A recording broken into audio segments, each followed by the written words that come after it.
ओम शांति। 3 अगस्त 2025 की अव्यक्त मुरली से रिवाइज 28/3/2006। सुनते हैं बाबा के आज के अनमोल मधुर महावाक्य। विश्व की आत्माओं को दुखों से छुड़ाने के लिए मनसा सेवा को बढ़ाओ, संपन्न और संपूर्ण बनो। विश्व की आत्माओं को दुखों से छुड़ाने के लिए मनसा सेवा को बढ़ाओ, संपन्न और संपूर्ण बनो। आज सर्व खजानों के मालिक बाप दादा अपने चारों ओर के सर्व खजाने संपन्न बच्चों को देख रहे हैं। बाप दादा ने हर एक बच्चे को सर्व खजाने का मालिक बनाया है। एक ही देने वाला और सर्व को एक जैसा सर्व खजाने दिए हैं। किसको कम किसको ज़्यादा नहीं दिए हैं। क्यों? बाप अखुट खजाने के मालिक हैं। बेहद का खजाना है, इसीलिए हर एक बच्चा अखुट खजाने का मालिक है। बाप दादा ने सर्व बच्चों को एक जितना एक जैसा दिया है, लेकिन धारणा करने वालों में कोई सर्व खजाने धारण करने वाले हैं और कोई यथार्थ शक्ति धारण करने वाले हैं। कोई नंबर 1 है और कोई नंबर वार है। जिन्होंने जितना भी धारणा की है, उन्हों के चेहरे से नयनों से खजानों का नशा स्पष्ट दिखाई देता है। खजाने से भरपूर आत्मा चेहरे से नयनों से भरपूर दिखाई देती है। जैसे स्थूल खजाना प्राप्त करने वाली आत्मा के चलन से चेहरे से मालूम पड़ जाता है, तो यह अविनाशी खजानों का नशा खुशी स्पष्ट दिखाई देती है। संपन्नता का फकूर बेफिक्र बादशाह बना देता है।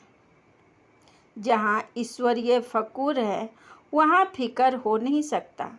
बेफिक्र बादशाह बेगमपुर के बादशाह बन जाते हैं। तो आप सभी ईश्वरीय संपन्नता के खजाने वाले बेफिक्र बादशाह हो ना। बेगमपुर के बादशाह हो, कोई फिक्र है क्या? कोई गम है? क्या होगा, कैसे होगा, इसका भी फिक्र नहीं। त्रिकालदर्शी स्थिति में स्थित रहने वाले जानते हो, जो हो रहा है वह सब अच्छा, जो होने वाला है वह और अच्छा। क्यों? सर्वशक्तिवान बाप के साथी हो, साथ रहने वाले हो। हर एक को नशा है, फकूर है कि बाप दादा सदा हमारे दिल में रहते हैं और हम सदा बाप के दिल तख्त पर रहते हैं। तो ऐसा नशा है ना। जो दिल तख्त नशीन हैं, उनके संकल्प तो क्या स्वप्न में भी दुख की लहर लैस भी नहीं आ सकती उसमें। क्यों? सर्व खजानों से भरपूर हैं। जो भरपूर चीज़ होती है, उसमें हलचल नहीं होती। तो चारों ओर के बच्चों की संपन्नता देख रहे हैं। हर एक का बाप दादा ने जमा का खाता चेक किया। खजाना तो अखुट मिला है, लेकिन जो मिला है उस खजाने को कार्य में लगाते खत्म किया है। वह मिले हुए खजाने को कार्य में भी लगाया है और बढ़ाया भी है। कितनी % में हर एक के खाते में जमा है। क्योंकि यह खजाना सिर्फ अब इस समय के लिए नहीं है। यह खजाना भविष्य में भी साथ में चलना है। जमा हुआ ही साथ जाएगा। तो % देख रहे थे, क्या देखा? सेवा तो सभी बच्चे यथार्थ योग व यथार्थ शक्ति कर रहे हैं, लेकिन सेवा का फल जमा होना, उसमें अंतर हो जाता है। कई बच्चों का जमा खाता देखा, सेवा बहुत करते, लेकिन सेवा करने का फल जमा हुआ या नहीं, उसकी निशानी क्या होगी? सेवा कोई भी हो, चाहे मनसा, चाहे वाचा, चाहे कर्मणा, तीनों में 100% मार्क्स होती है। तीनों में 100 है। सेवा तो की, लेकिन अगर सेवा करने के समय व सेवा के बाद स्वयं अपने मन में अपने से संतुष्ट है और साथ में जिनकी सेवा की, जो सेवा के साथी बनते हैं, वह सेवा करने वालों को देखते हैं, सुनते हैं, वह भी संतुष्ट है, तो समझो जमा हुआ। स्व की संतुष्टता सर्व की संतुष्टता नहीं है, तो परसेंटेज जमा का कम हो जाता है। यथा सेवा की विधि पहले भी बताई है। 3 बातें विधि पूर्वक है तो जमा है, वह सुनाया है। एक निमित्त भाव, दूसरा निर्माण भाव, तीसरा निर्मल स्वभाव, निर्मल वाणी। भाव, भावना और स्वभाव बोल अगर यह 3 बातों से एक बात भी कम है, 1 है 2 नहीं है, 2 है 1 नहीं है, तो वह कमजोरी जमा की परसेंटेज कम कर देती है। तो 4 ही सब्जेक्ट में अपने आप को चेक करो, क्या 4 ही सब्जेक्ट में हमारा खाता जमा हुआ है? क्यों? बाप दादा ने देखा कि कईयों की 4 बातें जो सुनाई, भाव, भावना, उस प्रमाण कई बच्चे का सेवा समाचार बहुत है, लेकिन जमा खाता कम है। हर खजाने को चेक करो। ज्ञान का खजाना अर्थात जो भी संकल्प कर्म किया वह नॉलेजफुल हो करके किया, साधारण तो नहीं हुआ। योग अर्थात सर्वशक्ति का खजाना भरपूर हो तो चेक करो। हर दिन की दिनचर्या में समय प्रमाण जिस शक्ति की आवश्यकता है उस समय वह शक्ति ऑर्डर में रही। मास्टर सर्वशक्तिवान का अर्थ ही है मालिक, ऐसे तो नहीं समय बीतने के बाद शक्ति का सोचते ही रह जाए। अगर समय पर ऑर्डर करने पर शक्ति इमर्ज नहीं होती, एक शक्ति को भी अगर ऑर्डर में नहीं चला सकते तो निर्विघ्न राज्य के अधिकारी कैसे बनेंगे? तो शक्तियों का खजाना कितना जमा है? जो समय पर कार्य में लगाते हैं वह जमा होता है। चेक करते जा रहे हो कि मेरा खाता क्या है, क्योंकि बाप दादा को सभी बच्चों से अति प्यार है। बाप दादा यही चाहते हैं कि सभी बच्चों का जमा का खाता भरपूर हो, धारणा में भी भरपूर। धारणा की निशानी है हर कर्म गुण संपन्न होगा। जिस समय जिस गुण की आवश्यकता है वह गुण चेहरे चलन में इमर्ज दिखाई दे।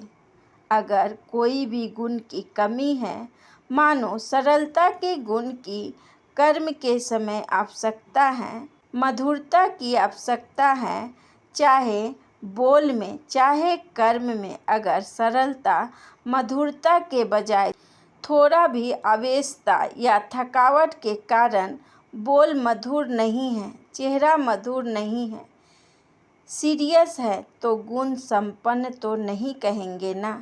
कैसे भी सरकमस्टांस हो, लेकिन मेरा जो गुण है वह मेरा गुण इमर्ज होना चाहिए।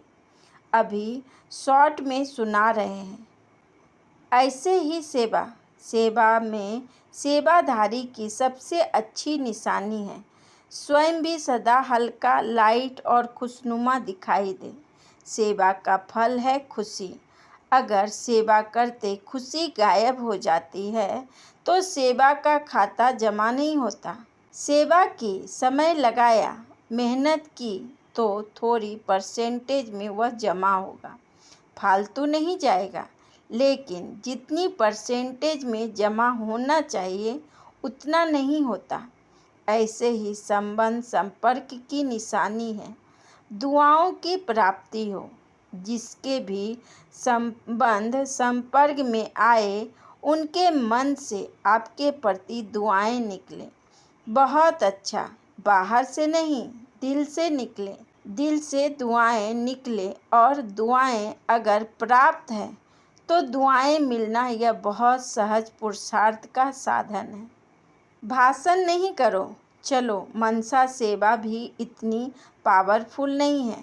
कोई नए नए प्लान नहीं बनाने आते हैं, कोई हर्ज नहीं। सबसे सहज पुरुषार्थ का साधन है दुआएं लो, दुआएं दो। ऐसे बाप दादा कई बच्चों के मन के संकल्प रीड करते हैं।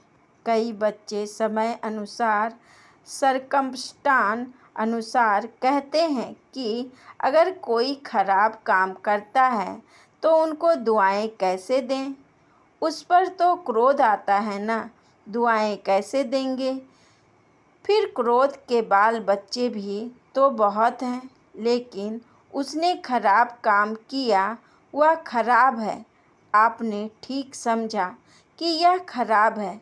यह निर्णय तो अच्छा किया, समझा अच्छा, लेकिन एक होता है समझना, दूसरा होता है उसके खराब काम, खराब बातों को अपने दिल में समाना। समझना और समाना फ़र्क है। अगर आप समझदार हो, क्या समझदार कोई खराब चीज़ अपने पास रखेगा? लेकिन वह खराब है, आपके दिल में समाया, अर्थात आपने खराब चीज़ अपने पास रखी, संभाली। समझना अलग चीज़ है, समाना अलग चीज़ है। समझदार बनना तो ठीक है, बनो, लेकिन समाओ नहीं। यह तो है ही ऐसा, यह समा लिया। ऐसे समझ करके व्यवहार में आना यह समझदारी नहीं है। तो बाप दादा ने चेक किया, अभी समय ऐसे समीप नहीं आया है, आपको लाना है। कई पूछते हैं, थोड़ा सा इशारा तो दे दो ना। 10 साल लगेंगे, 20 साल लगेंगे, कितना समय लगेगा? तो बाप बच्चों से प्रश्न करता है। बाप से तो प्रश्न बहुत करते हैं ना, तो आज बाप बच्चों से प्रश्न करता है। समय को समीप लाने वाले कौन? ड्रामा है, लेकिन निमित्त कौन? आपका एक गीत भी है, किसके रोके रुका है सवेरा, है ना गीत? तो सवेरा लाने वाला कौन? विनाशकारी तो तड़प रहे हैं कि विनाश करे, विनाश करे, लेकिन नव निर्माण करने वाला इतना रेडी है। अगर पुराना खत्म हो जाए, नया निर्माण ही ना हो तो क्या होगा? इसलिए बाप दादा ने अभी बाप के बजाय टीचर का रूप धारण किया है। होमवर्क दिया है ना। कौन होमवर्क देता है? टीचर। लास्ट में है सद्गुरु का पाठ। तो अपने आप से पूछो, संपन्न और संपूर्ण स्टेज कहाँ तक बनी है? क्या आवाज़ से परे व आवाज़ में आना दोनों ही समान है? जैसे आवाज़ में आना जब चाहो सहज है, ऐसे ही आवाज़ से परे हो जाना जब चाहे, जैसे चाहे वैसे है। सेकेंड में आवाज़ में आ सकते हैं, सेकेंड में आवाज़ से परे हो जाएं, इतनी प्रैक्टिस है। जैसे शरीर द्वारा जब चाहो जहाँ चाहो वहाँ जा सकते हो, ऐसे मन बुद्धि द्वारा जब चाहो जहाँ चाहो वहाँ आ जा सकते हो। क्योंकि अंत में पास मार्क्स उनको मिलेगी जो सेकेंड में जो चाहे, जैसा चाहे, जो ऑर्डर करना चाहे उसमें सफल हो जाए। साइंस वाले भी यही प्रयत्न कर रहे हैं, सहज भी हो और कम समय भी हो। तो ऐसी स्थिति है क्या? मिनटों तक आए हैं, सेकेंड तक आए हैं, कहाँ तक पहुँचे हैं? जैसे light house, might house second में ऑन करते ही अपनी लाइट फैलाते हैं, ऐसे आप सेकेंड में लाइट हाउस बंद चारों ओर लाइट फैला सकते हो। यह स्थूल आँख एक स्थान पर बैठे दूर तक देख सकती है ना, फैला सकती है ना अपनी दृष्टि। ऐसे आप तीसरे नेत्र द्वारा एक स्थान पर बैठे चारों ओर वरदाता विधाता बन नज़र से निहाल कर सकते हो। अपने को सब बातों में चेक कर रहे हो। इतना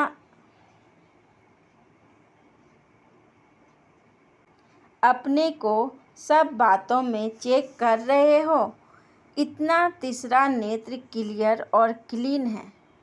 सभी बातों में अगर थोड़ी भी कमजोरी है तो उसका कारण पहले भी सुनाया है कि यह हद का लगाव मैं और मेरा है।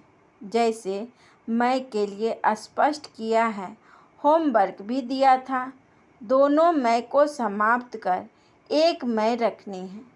सभी ने यह होमवर्क किया। जो इस होमवर्क में सफल हुआ वह हाथ उठाओ। बाप दादा ने सबको देखा है। हिम्मत रखो, डरो नहीं, हाथ उठाओ। अच्छा है, मुबारक मिलेगी। बहुत थोड़े हैं, इन सबके हाथ टीवी में दिखाओ। बहुत थोड़े ने हाथ उठाया है। अभी क्या करें? सभी को अपने ऊपर हंसी भी आ रही है। अच्छा, होमवर्क था, क्रोध को छोड़ना है। यह तो सहज है ना? तो क्रोध को किसने छोड़ा? इतने दिनों में क्रोध नहीं किया। इसमें बहुतों ने हाथ उठाया। इसमें थोड़े ज़्यादा हैं जिन्होंने क्रोध नहीं किया। आपके आसपास रहने वाले से भी पूछेंगे। जिन्होंने हाथ उठाया वह खड़े हो जाओ। अच्छा, बहुत अच्छा है, क्रोध नहीं किया। संकल्प में मन में क्रोध आया। चलो, फिर भी मुबारक हो। अगर मन में आया, मुख से नहीं किया तो भी मुबारक है। बहुत अच्छा। तो आप ही रिजल्ट के हिसाब से देखो, क्या स्थापना का कार्य 100 को संपन्न बनाया और सर्व आत्माओं को मुक्ति का वर्षा दिलाना यह संपन्न हुआ है। स्वयं को जीवन मुक्ति स्वरूप बनाना और सर्व आत्माओं को मुक्ति का वर्षा दिलाना यह है स्थापना कर्ता आत्माओं का श्रेष्ठ कर्म। तो बाप दादा इसीलिए पूछता है कि सर्व बंधनों से मुक्त जीवन मुक्त की स्टेज पर संगम पर ही पहुंचना है। वह सतयुग में पहुंचना है। संगम युग में संपन्न होना है या वहाँ भी राजयोग करके सीखना है। संपन्न तो यहाँ बनना है ना, संपूर्ण भी यहाँ ही बनना है। संगम युग के समय का भी सबसे बड़े ते बड़ा खजाना है। तो किसके रोके रुका है सवेरा, बताओ। तो बाप दादा क्या चाहते हैं? क्योंकि बाप की आशाओं का दीपक बच्चे हैं, तो अपना खाता अच्छी तरह चेक करो। कई बच्चों को तो देखा, कई बच्चे तो मौजीराम हैं, मौज में चल रहे हैं। जो हुआ सो अच्छा, अभी तो मौज मना लो। सतयुग में कौन देखेगा, कौन जानता है। तो जमा के खाते में ऐसे मौजी लाल कहो, मौजी राम कहो, ऐसे भी बच्चे देखें। मौज कर लो। दूसरों को भी कहते, अरे क्या करना, मौज करो, खाओ पियो मौज करो, कर लो मौज। बाप भी कहते कर लो। अगर थोड़े में राजी रहने वाले हो तो थोड़े में राजी हो जाओ। विनाशी साधनों की मौज अल्पकाल की होती है। सदाकाल की मौज को छोड़ अगर अल्पकाल के साधन की मौज में रहना चाहते हैं तो बाप दादा क्या कहेगा? इशारा देगा और क्या करेगा? कोई हीरो की खान पर जाए और 2 हीरे लेकर खुश हो जाए, उनको क्या कहेंगे? तो ऐसे नहीं बनना। अतीन्द्रिय सुख के मौज के झूले में झूलो, अविनाशी प्राप्तियों के झूले की मौज में झूलो। ड्रामा में देखो, माया का पाठ भी विचित्र है। इसी समय ऐसे ऐसे साधन निकले हैं जो पहले थे ही नहीं, लेकिन बिना साधन के भी जिन्होंने साधना की, सेवा की, वह भी तो एग्जाम्पल सामने है ना। क्या यह साधन थे? लेकिन सेवा कितनी हुई? क्वालिटी तो निकली ना, आदि रत्न तो तैयार हो गए ना। यह साधनों की आकर्षण है। साधनों को यूज करना रॉन्ग नहीं कहते, लेकिन साधना को भूल साधन में लग जाना, इसको बाप दादा रॉन्ग कहते हैं। साधन जीवन के उड़ती कला का साधन नहीं है, आधार नहीं है। साधना आधार है। अगर साधना के बजाय साधनों को आधार बनाया तो रिजल्ट क्या होगी? साधन विनाशी है, रिजल्ट क्या? साधना अविनाशी है, उनकी रिजल्ट क्या होगी? अच्छा, चारों ओर के बच्चों के पुरुषार्थ और प्यार के समाचार पत्र बाप दादा को मिले हैं। बाप दादा बच्चों का उमंग उत्साह देख यह करेंगे, यह करेंगे, यह समाचार सुन खुश होते हैं। अभी सिर्फ जो हिम्मत रखी है, उमंग उत्साह रखा है, इसको बार बार अटेंशन दे प्रैक्टिकल में लाना। यह सभी बच्चों के प्रति बाप दादा के दिल की दुआएं हैं और सभी चारों ओर के संकल्प, बोल और कर्म में संबंध संपर्क में संपन्न बनने वाले श्रेष्ठ आत्माओं को सदा स्वदर्शन करने वाले स्वदर्शन चक्रधारी बच्चों को सदा दृढ़ संकल्प द्वारा मायाजीत बन बाप के आगे स्वयं को प्रत्यक्ष करने वाले और विश्व के आगे बाप को प्रत्यक्ष करने वाले सर्विसेबल, नॉलेजफुल, सक्सेसफुल बच्चों को बाप दादा का याद प्यार और दिल से पदम पदम गुना दुआएं हो। नमस्ते हो, नमस्ते। हम बच्चों की तरफ से बाप दादा को पदम गुना नमस्ते, नमस्ते, नमस्ते। Good morning. शुक्रिया बाबा, शुक्रिया। वरदान: सच्चे साफ दिल के आधार से नंबर 1 लेने वाले दिलाराम पसंद भव। सच्चे साफ दिल के आधार से नंबर 1 लेने वाले दिलाराम पसंद भव। दिलाराम बाप को सच्ची दिल वाले बच्चे ही पसंद हैं। दुनिया का दिमाग ना भी हो, लेकिन सच्ची साफ दिल हो तो नंबर 1 ले लेंगे, क्योंकि दिमाग तो बाप इतना बड़ा दे देता है जिससे रचयिता को जानने से रचना के आदि मध्य अंत की नॉलेज को जान लेते हो। तो सच्ची साफ दिल के आधार से ही नंबर बनते हैं, सेवा के आधार से नहीं। सच्चे दिल की सेवा का प्रभाव दिल तक पहुंचता है। दिमाग वाले नाम कमाते हैं और दिल वाले दुआएं कमाते हैं। स्लोगन: सर्व के प्रति शुभ चिंतन और शुभ कामना रखना ही सच्चा परोपकार है। सर्व के प्रति शुभ चिंतन और शुभ कामना रखना ही सच्चा परोपकार है। अच्छा, ओम शांति, ओम शांति।